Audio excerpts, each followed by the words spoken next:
پاک بارگاہ میں عرض کرے مولا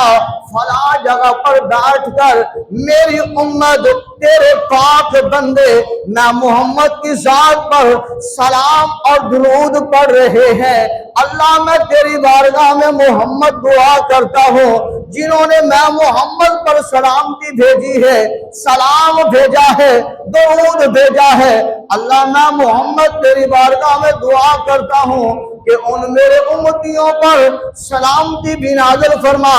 اور برکتوں کا بھی ان پر نزول فرما دے۔ اور اب مل کر پڑھ لیجئے الصلاۃ والسلام علیکہ یا رسول اللہ، بلند آواز سے پڑھے تاکہ یہ در و دیوار بھی یہ گواہ بن جائیں۔ الصلاۃ والسلام علیکہ یا رسول اللہ، الصلاۃ والسلام علیکہ یا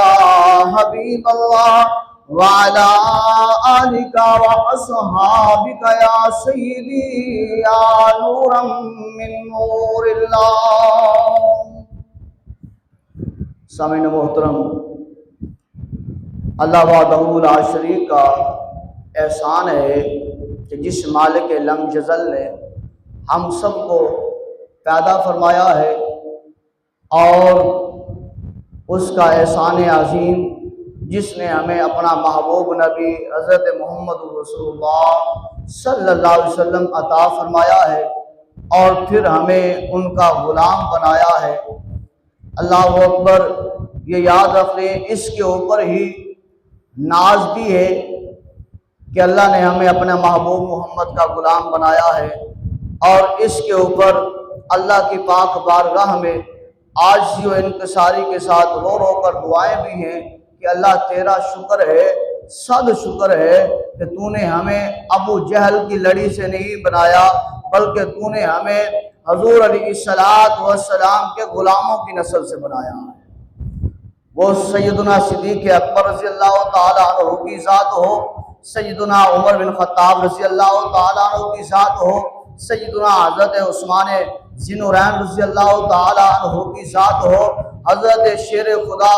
حضرت علی کرم اللہ وجہ الکریم علیہ السلام کی ذات ہو، یا حضرت امام حسن حضرت امام حسین رضی اللہ تعالیٰ عنہما کی ذات ہو، شکر ہے اس مالک کا کہ جس نے ہمیں ان کی نسلوں سے پیدا فرمایا، حضور کے غلاموں کی، اور ہم حضور کی غلامی میں آج اللہ کے گھر میں بیٹھ کر اللہ کا ذکر کر رہے ہیں، اور اس نبی کی یاد میں بیٹھ کر اس نبی کو یاد کر رہے ہیں، اس کے پیاروں کو یاد کر رہے ہیں۔ تو سامعین محترم،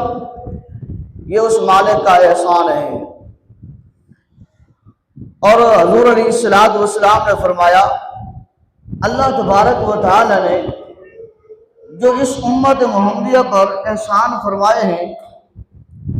وہ جتنے شمار کرنے کی کوشش کی جائے نا وہ شمار میں نہیں کیے جا سکتے، بڑے احسان۔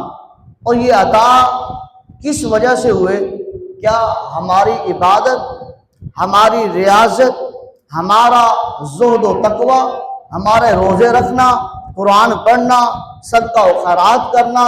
اللہ کو یاد کرنا، اللہ کے گھر میں آ کر بیٹھنا اس وجہ سے ملے ہیں؟ تو صرف اور صرف زبان کے اوپر اور دل میں اور دماغ میں ایک ہی بات ہے، نہیں، ہمارے عمل کی وجہ سے ہمیں یہ مرتبہ، یہ منزل، یہ مقصد نہیں ملا، بلکہ جو کچھ ملا ہے وہ دراصل آمنہ کے لال حبیب اللہ امام الانبیاء محبوب کبریا حضرت محمد مصطفیٰ کی وجہ سے ملا۔ جو کچھ ملا حضور علیہ السلام کے صدقے سے ملا ہے، حضور کی عطا سے ملا ہے، حضور علیہ السلام کے پیار کی وجہ سے ملا ہے، حضور کا اپنی امت کے لیے رونا، گڑ گڑانا، اللہ کی پاک بارگاہ میں مانگنا اس وجہ سے ملا ہے۔ فرمایا کیا احسان؟ ابھی رمضان المبارک کا مہینہ عظمتوں والا، برکتوں والا چل رہا ہے، اور یہ آخری عشرے میں داخل ہو چکے، اور